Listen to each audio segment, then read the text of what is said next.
Guys, you may remember a long time ago there was the Extinction Rebellion movement. A bunch of left-wing hippies came and made everybody's lives a bit more difficult. Now, and I'm aware that there are many Christians that struggle to see how science and the Christian faith connect to one another, and often posit that the two are in conflict with one another. Now, as someone who studied physics and studied science, I'm utterly against the idea that science and religion are against one another. Bring that atheist over, let him hear this, right? And so, to try and demonstrate this point, what I would like to have is a conversation with someone who's very shortly going to be a doctor in physics, and we're going to talk about the environment. Because lots of Christians, and I understand why, reject the whole issues around what's happening to the environment because it is being championed by people that beyond that stand for a lot of very bad things like abortion and euthanasia and divorce and liberal attitudes towards, you know, a whole range of identity issues. Okay? But what I want to show to you is that these things we shouldn't throw the baby out with the bathwater. And so I want to talk about, for instance, the Patriarch of Constantinople, who at this moment is a prisoner of the Turkish state. And because he can't speak freely, he's had to champion theologies that the Turkish state will let him get away with. And so he has written huge amounts on what we would call green theology. And this doctor-to-be, we're going to just talk about science, faith, Genesis, and the environment, and so on and so forth. So just give an introduction about what your specialism is. You don't need to give too many personal details away, but what you're studying and why you're studying it. Okay. So I did a degree in physics, and now I'm doing postgraduate studies in the physics of climate change. So I'm looking at how global warming, how the effects of that are affecting atmospheric circulation and particularly extreme events and heat waves. So give us some examples of the kind of things that you're talking about. So, I mean, so global warming is a very well established fact scientifically. Why? Because there's lots of people that would immediately deny it. Okay, you can do experiments, you can look at history, and it's very clear that carbon dioxide heats the atmosphere. Yeah. Why that does that is because it absorbs long-wave radiation. So the sun shines heat on the Earth, radiation on the Earth. That is shorter wave than the radiation that comes back from the Earth. And this is because of, as you might know from physics, black bodies. Yeah. So short wave, higher energy. Sun, high temperature, high energy, goes to Earth, heats up the Earth. The Earth reflects some of that, and then Back out into space. But carbon dioxide in the atmosphere absorbs that and so re-radiates it back to Earth. So it's acting like a shield, like a greenhouse. Yes, essentially, yeah, like a blanket. Yeah, like a greenhouse. Yeah. So the more carbon dioxide there is in the atmosphere, the greater warming there'll be at the surface. Yeah. So, and by atmosphere, I'm referring to the first 10 kilometers essentially. Yeah. So the troposphere. And am I right in understanding that one of the ways that you could reproduce that in a lab is you get like a sealed sphere, you fill it with carbon dioxide and other gases, give it a temperature, and then you can radiate it and watch its temperature grow, and then do the same experiment without an increase in carbon dioxide with the same amount of light source, but the temperature doesn't increase as much. Yes, that's yeah, one of you could see that. The basic experiments because it's absorbing the radiation. Okay, yeah, and the scientific principle, as I'm sure you know, it actually originates from Christian thought, a Christian worldview.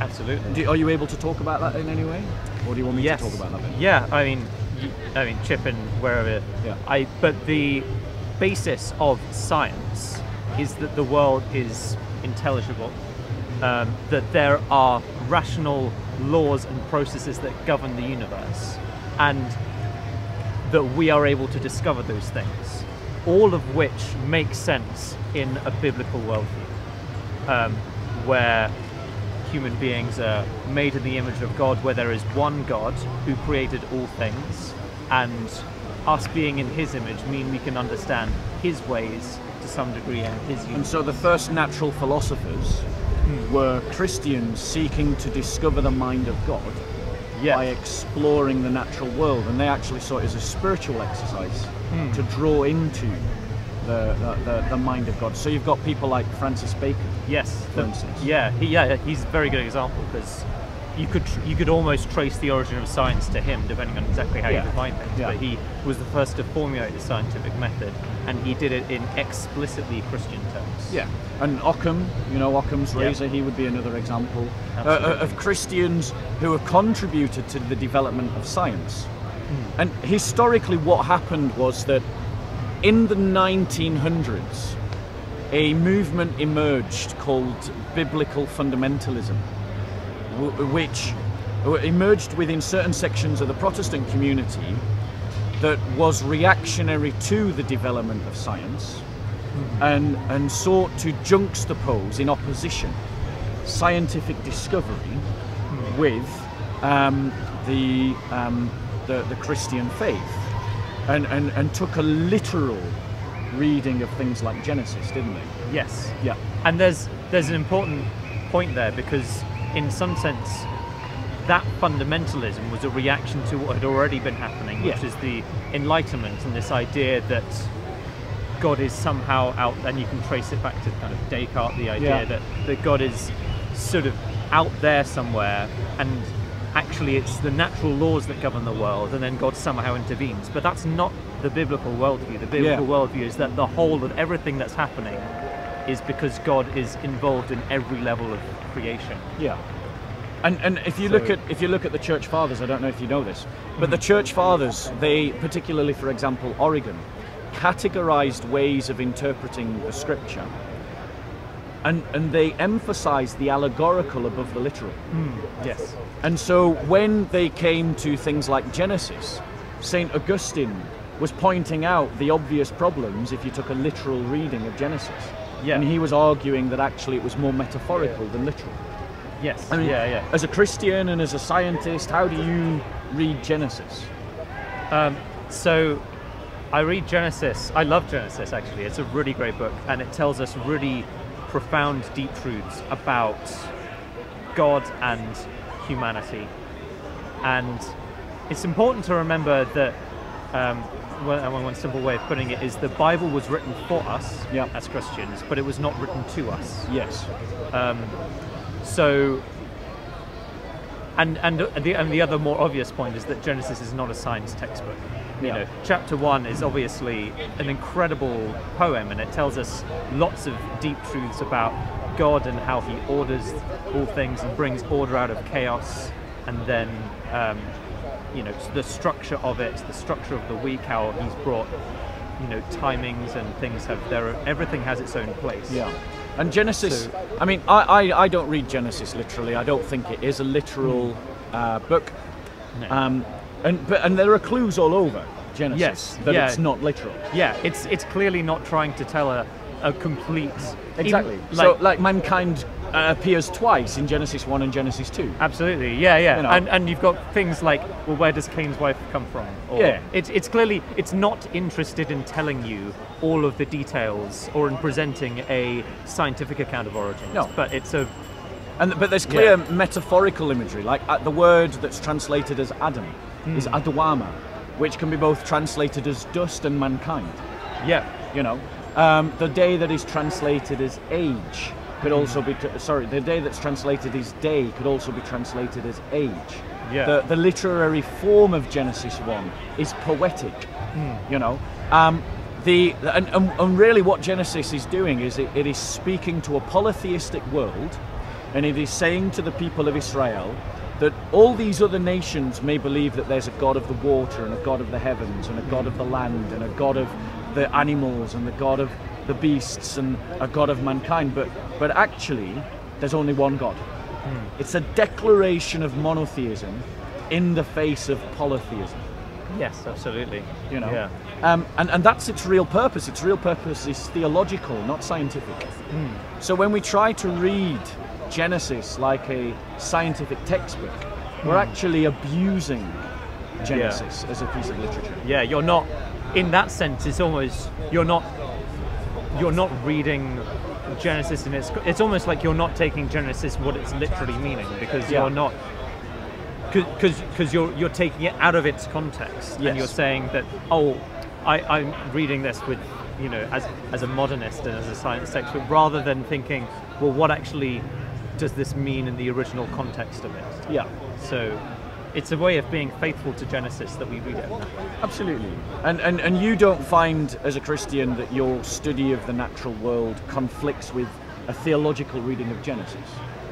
No, not at all. In fact, confirms it, actually. So go on, explain. So, well, as we mentioned earlier, the basis for science itself, the reason why science works, it makes a lot of sense in a biblical worldview, where there is one God who has created all things. You know, over and against the polytheistic worldview, now we can see that, you know, the history of science is a discovery of various disparate phenomena that we know are linked: electricity and magnetism, now electromagnetism, and then that was further unified with the weak nuclear force and so forth. So there's the Newton's discovery of what keeps us on the Earth is the same as what keeps the planets moving around. Yeah. So it all points to order. It all points to essentially a creator, a law, and a lawgiver. In terms of this idea of pointing towards a rational world, which is what it points to, and is one of the very bases upon which Christians began to explore the natural world, it also, I find it peculiar that the Bible gets so many things almost coincidentally right. Not little things either. Yeah. So one of the things that Genesis is always attacked for is the idea that light existed before the sun. But the fact is, the gas ball that collapsed into the sun, as it was reaching the kind of necessary temperatures for nuclear fusion, would have radiated light at the infrared level and maybe even above that, before it had become a sun. Yes, absolutely. And so Genesis is correct in that, isn't it? Because that's exactly what Genesis 1 says. It says there was light before there was a sun. Yeah, and I mean we know from science that the whole universe is glowing, the cosmic microwave background. Cosmic microwave background. And then you've also got the fact that in Genesis it talks about the waters being gathered into one place so that dry land might appear. And we know that all the continents were drawn together, that they emerged as a single supercontinent. Yes, yeah. You know, what was it, Pangaea? Yeah, Pangaea. And then split apart later. So I'm remonstrating this point because I want Christians to stop seeing science as a threat to the Christian faith. You've got to recognise, brothers and sisters, that there's an Enlightenment narrative that points to Darwin and points to Galileo and seems to categorise the whole relationship between the church and science as being one of conflict. But it forgets the fact that the Vatican established one of the very first, what they call now, the observatories. Yeah. Copernicus was supported by Christians in his work. Absolutely. I know he came into conflict, but many scientists have been supported by it. Well, so I mean, Copernicus is an interesting example because actually, he had correspondence with the Pope, and he actually presented his findings to the Pope. Pope Clement. So the Pope was interested in what Copernicus was doing. Yeah. You know, why would that happen if Christians had this attitude that science and religion were against one another? It didn't. Yeah. This is a modern thing that came from the 1900s. Now, coming back to the environment. Yes. There are people that get in and argue that the Earth has been hotter in the past, and it is just warming back up.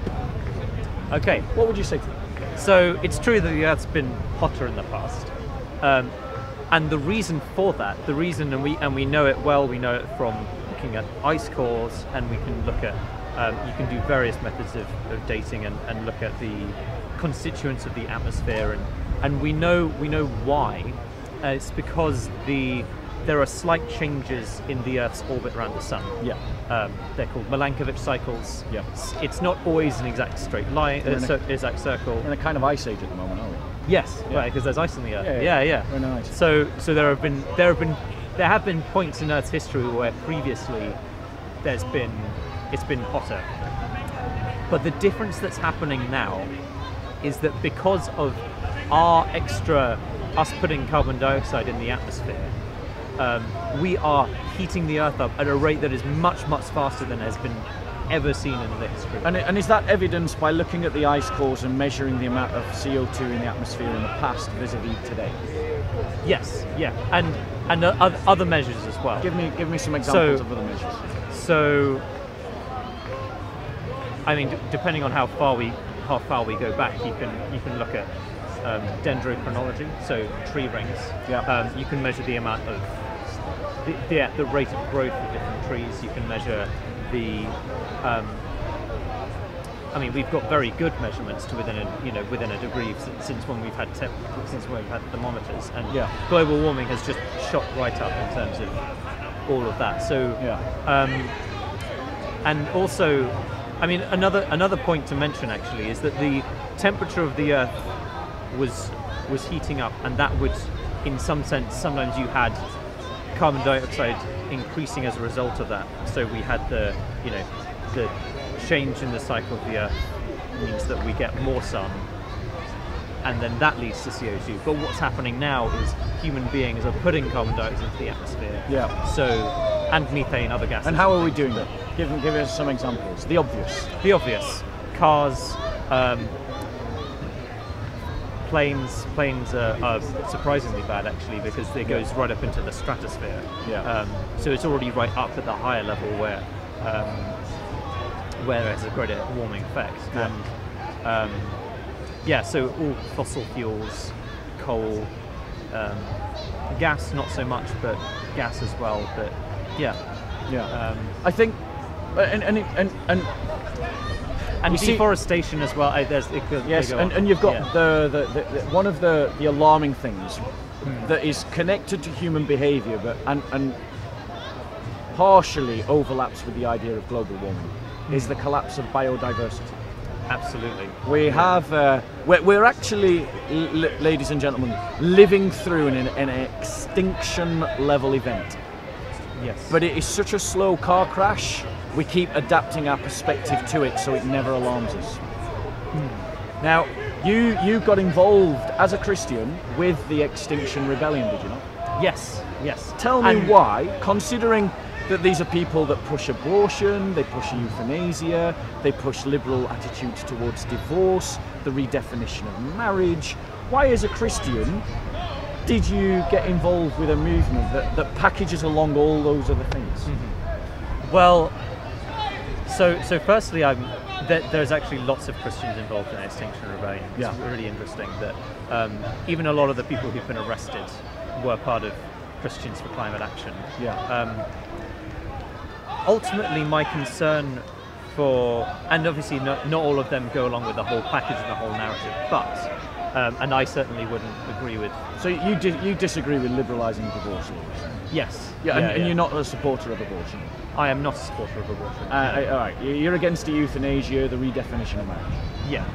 So it's possible to be a Christian and to own this issue. Yes, and the way that we tend to frame it as Christians, the way I look at it, is by seeing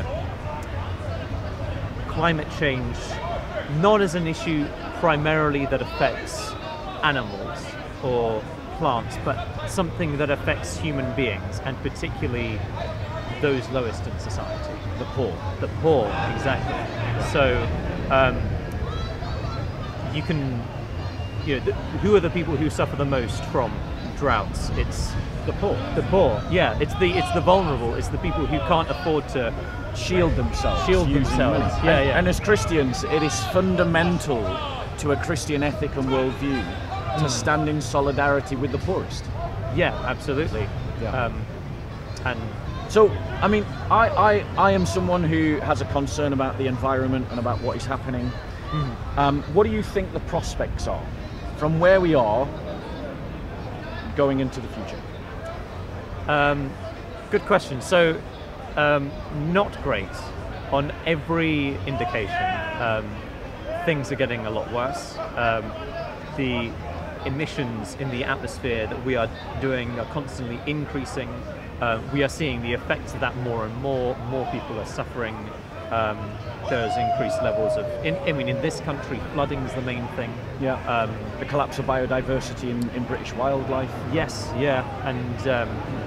And these are all real concerns and very very worrying. Which is why, to address the concern, you need something quite fundamentally. You need some quite big change. Ultimately, though, the Christian perspective is to see it all not as a change of the system, but as a change of the heart. Yeah. Because, as our Lord said, all the evils in the world, all the injustices in the world, don't come from the system, as the kind of the liberal media would put it, but it comes from the heart. Yeah. Christ was not a Marxist. Christ was not a Marxist. Yeah, Christ was not a Marxist.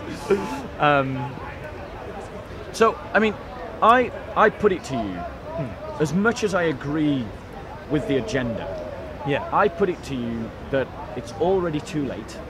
Okay. That actually the awareness and what we're trying to do now should have happened 60, 70 years ago, and maybe we might have been able to stop it. Yeah. But at this exact moment in time, given the sin in human heart, that it is not a question of whether we're going to escape a disaster. It is simply a question of how big that disaster is going to be. Yes. Thoughts? Yes, I broadly agree with you. Yeah. How bad, and I'm sorry to be pessimistic, but I think we also have to be realistic.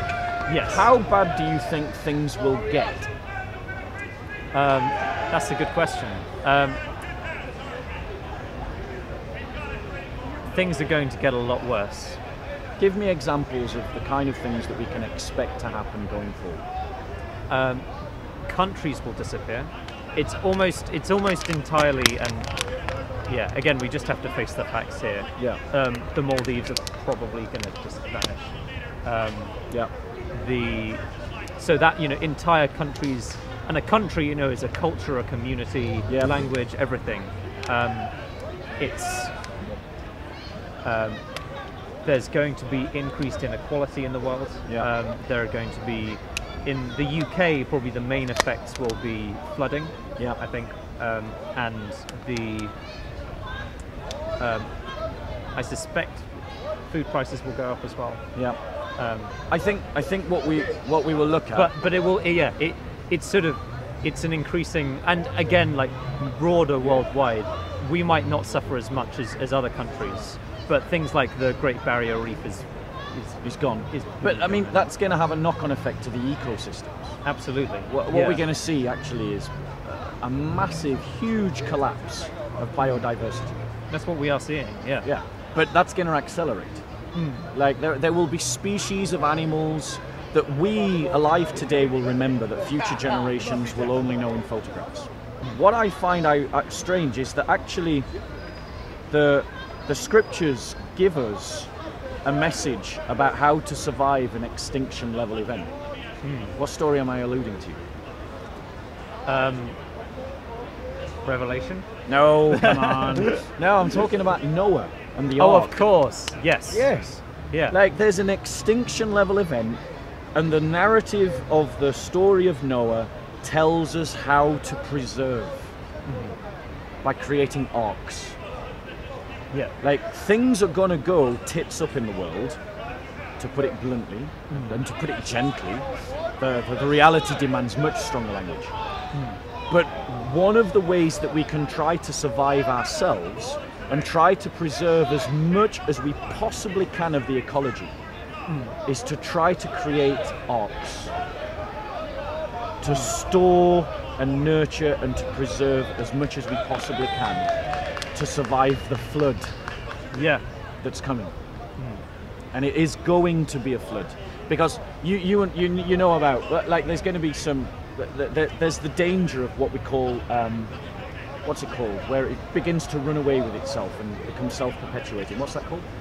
So you have positive tipping points. Tipping points, yes. Yes. So give us some examples of possible tipping points that we might have. So yeah, this is the real fear with this is what people mean when they talk about climate change as a global catastrophe. Yeah. When, for example, the North Pole melts sea ice, as we've seen it's been doing over the last 3 decades, it's been dramatically decreasing. That makes that replaces snow and ice with oceans. Yes. And oceans are much better at absorbing heat.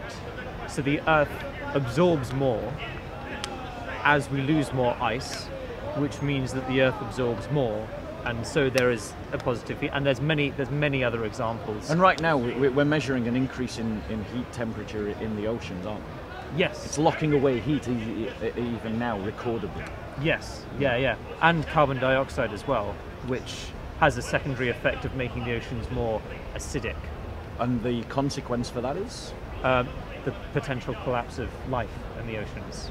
And the result of that will be horrendous. Yes, yeah. Absolutely horrendous. Yeah.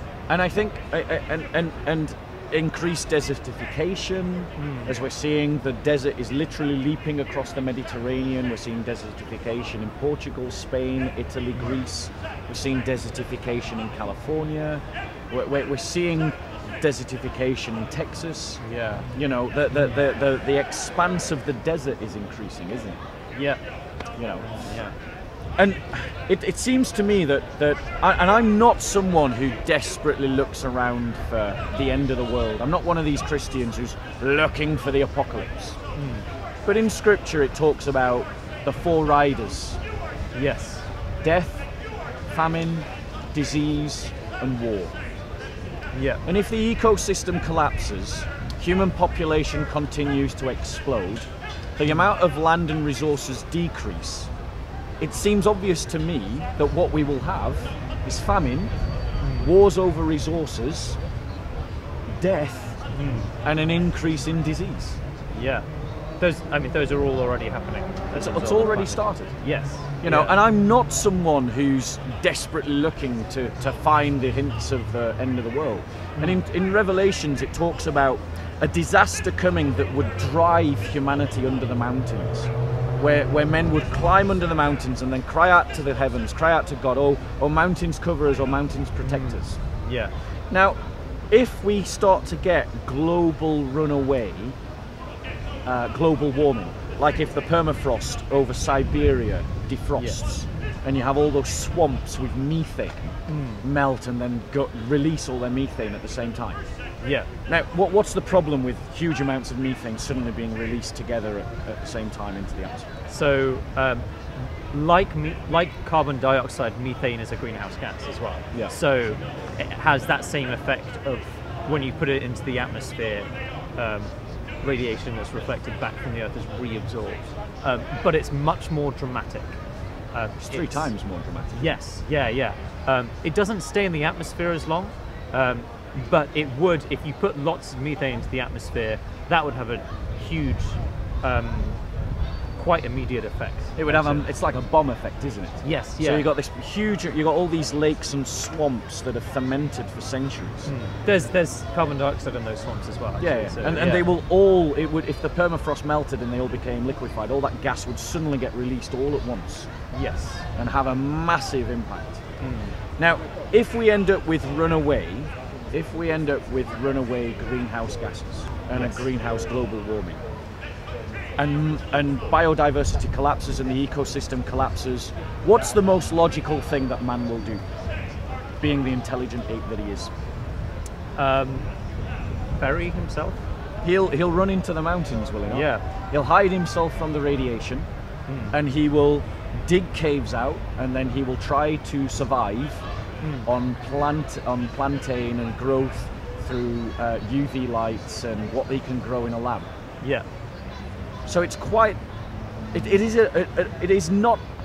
a distant prospect, but it's actually now visible on as one possible future for mankind. Yes. That we will be reduced to surviving by our fingertips, hidden under the mountains, whilst the world burns. Yeah. And I fear, I genuinely fear that is a possibility. That because this catastrophe is happening so slowly, and we keep accommodating ourselves to the catastrophe, that it just unfolds in front of us, and we keep just adapting and adapting and adapting and adapting, and then 300-400 years into the future, maybe 1,000, we're in mountains eking out a living. Yeah, it's not a good prospect, and of course we may keep adapting, but then we'll leave billions of people behind. They won't be able to adapt. And, no, and they won't. will starve. So yeah. What can we do? What kind of things can we do? What kind of things can we do? So I think, one of the first, as a foundation, I think, as a Christian, I want to say that we have hope in a better world. That we don't belong to this world. We belong to, our life is hidden in Christ with God, right? We look for a better place, but that is a renewed world, a renewed and a new creation where there is justice, and there is the justice flows down the rivers, and righteousness like an ever-flowing stream, and that is so we can have hope in the future. So yes, we need to be real about the facts and what is possible, but we have, in the conversations that you have with people, when this comes up, and it will increasingly come up, share that vision for hope, and that stops us from all being. That counters the fatalistic narrative of saying the one that I've just panned out for everybody. Yes, but along with that of we're all doomed, therefore let's just do what we want. Let's just do what we want. Christians have a responsibility to the environment. Absolutely. And that's there in Genesis. And yes, and to our neighbour. Yeah. And in Genesis it says that man should dominate the earth, but it also says he should cultivate it. Yes. Yeah? He has a responsibility as a steward to the possession of God that God has given him lordship over. Yes. To return that possession to his maker in good faith, in good condition. And that's the kind of theology that the Patriarch of Constantinople is talking about. Yeah. Which, by the way, we have to pray for the freedom of the Patriarch of Constantinople and the liberation of the Christians of Turkey, because they can't even have their freedom to choose their own patriarch or have a patriarch come outside of Turkey, which is totally an anathema to how the Christian church works. But what I would leave you with, and please do comment on this, is that we as Christians have to own this issue and not allow liberal progressives to own it. Because if we don't own this issue, the liberal progressives will attach this issue to all their other agendas. And this issue can't be ignored. Eventually the environment will force us to deal with it. But if we allow the liberal progressives to own it with their agenda, that means when governments have to deal with this issue, they will tag it to all the other agendas as well. But if Christians can own this issue for themselves, when increasingly governments have to deal with this issue, it means that there can be a way to deal with this issue that doesn't then adopt everything that the liberal progressives stand for. What are your thoughts on it? Yeah, absolutely. Yeah, we need to. We need to own it. We need to.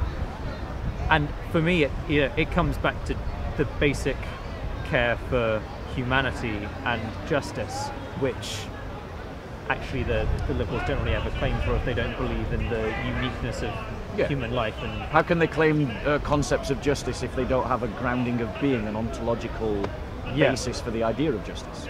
Absolutely. It just becomes relativized to whatever they think is the most fashionable virtue signaling campaign to fight for. It's true. So yes, we need to. So your final word to all our brothers and sisters who think that science and religion are in conflict with one another. Your final word to all those Christians who have bought into the skepticism about global warming. Your final word to your brothers and sisters who are reticent to engage with this topic because of everything that comes along with it. Okay. What message would you give to those people? Okay. Those 3 points. Right. Firstly, yes, you are still my brothers and sisters in Christ if you disagree with me about global warming and climate change, or you think that science is part of the liberal media. But I would encourage you... Speak up for the camera. Okay. Yeah. To start. What were the 3 points again? So firstly, let's science and religion. Science and religion. The Christian faith is not in conflict with science. That disbelieve in the idea of global warming, those Christians who don't, or who are bought into skepticism. Okay. So read the facts. It's very clear that it's happening, and people are suffering as a result of it. This is not an issue that we can just point the finger at, or say it's nothing to do with us, or say that it's irrespective of us. It's the people, the people who are claiming that it has nothing to do with us normally have some sort of financial incentive, or they're linked to the oil industry, or so we need, check your facts, basically, and it's an important thing. And where would you point them to check those facts? I mean, there's a huge body of scientific textbooks and literature on this stuff, and I don't think we need to be skeptical on that. Yeah. And what about those Christians that fear to get in bed with this cause that you're involved with because of all the other stuff that groups tag along to it? What do you say to that issue? So, obviously, it depends slightly on the cause or the circles you're in. But as a Christian, it's our responsibility to stand what we have to make a stand for what we have a right to stand for. That is, if climate change is real and is a real issue and is happening and it's a justice issue, then we have a right to care about that. When you get involved in something like that, you can, and actually, in my experience with Extinction Rebellion, faith's been very much a welcome part of the conversation, because there are lots of Christians who are part of it. And it isn't the case that you have to go along with all the other agendas. So you can oppose abortion and support environmental concern. Yes. And that's what you do. And that's what I do. Have you done that in any conversations? Has that ever come up? My faith has definitely come up, yeah, and I've been able to share positively the hope that I have in Christ, and people disagree with that, but I mean, I love talking about Jesus. So. Dr. Btb, thank you very much for that educational talk. Thank you. Guys, the reason why I wanted to do this talk is very simple. It's been very clear throughout. 1, science and the Christian faith are not in conflict.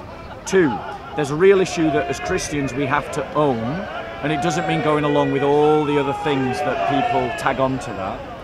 And 3, that biblical fundamentalism is a historical development that is recent. It is not something that is connected to Christian history down through the ages. Living proof that you can be a scientist and a Christian. Peace be with you. Christ is risen. Christ is risen. There we go. Risen indeed. Okay, let's go support Jenny.